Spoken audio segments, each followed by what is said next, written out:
میټر بکسونو کې خپل سری لاسوهنه په خپل لاس د خپل ژوند ګواښنه ده. ما خپل ما برق نه کړ. سمر خان سره لدی چې عمر یې ډیر شوی او سپینګری دی، خو په ټول ژوند کې هیڅ کله د دې جرأت نه دی کړی چې د خپل کور برېښنا تخنیکی ستونزې حل لپاره په خپل سر میټر بکس ته لاس وروړي. هر کله چې تخنیکی ستونزه پیښه شي د برېښنا تخنیکی کارکونکي خبروي. ما برقی تلویزیون مجبور آوردیم صندوق قلب شوار کردن که مادن سر کردن جور کرده. ما خبر از اینا د مسجد ورته مهال صاحب شاه د دې کوڅې له مشرانو څخه دی. خلکو ته یوازینی سپارښتنه دا ده چې د برېښنا سیستم کې د ستونزې پر مهال د حتما د برېښنا تخنیکی کارکونکي خبر کړي. یکی خو خطر برقی گپا است که برق بگیردشان و به زندگیشان هم خاتمه میده. برق خیلی کسی نمیکنه. اگر ما بخوایم میتره باز بکنیم در هنگام باز کردن یا دست زدن خطر برق گرفتن است. عبدالرحمن هم وایي چې په خپل سر میټر بکسونو کې لاسوهنه په حقیقت کې خپل ژوند له خطر سره مخ کول دي. اصلا این قانون جور نمیه. خودسرانه دست زدن هیچ کار خوب نیست. ما مسئولین داریم. در برج برق باید مسئولین بیا مشکل حل بکنه. دلته بیا تخنیکی کارکونکي د خلکو لخوا د برېښنا تجهیزاتو په خپل سر لاسوهنو او هغو زیانونو چې ترې رامنځته شوي خپل ترخې تجربې او خاطرې هیڅ کله نه هیروي. در ساحه قلعه احمد خان یک مشترک بود که با نزدیک خانهش لاین بود.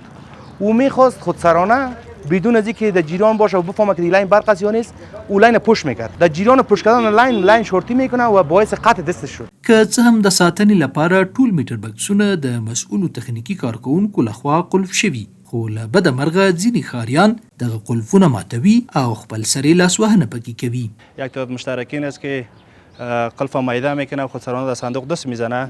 دیگه انشالله ما در پای ازی هستیم که صنادیق قلفش میده میشه، باید صندوق از او ببخش شود که تا اون مشترک که قلف میده کرده حاضر شود که تعهد بده که دیگه این کار ما نمیکنیم.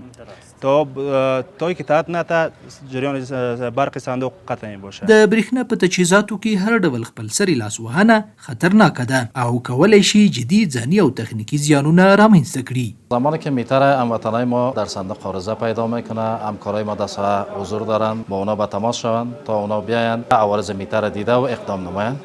هر گونه اقدام خودسرانه باعث مشکلات جدی میشه، از جمله خطرات جانی برای خودشان، عریق شدن منازلشان و بعضا خسارات مالی هنگفته باعث میشه که مشتری ما بپردازن. میټر او میټر بکسونو کې خپل سرې لاسوهنه یو خطرناک او ناقانونه عمل دی چې ژوند ګواښونکي پایلې درلودلی شي. تر ټولو غوره د حل لاره دا ده چې د ستونزې پر مهال موضوع له مسؤلو تخنیکی کارکونکو سره شریکه شي ترڅو له احتمالي پیښو څخه مخنیوی وشي.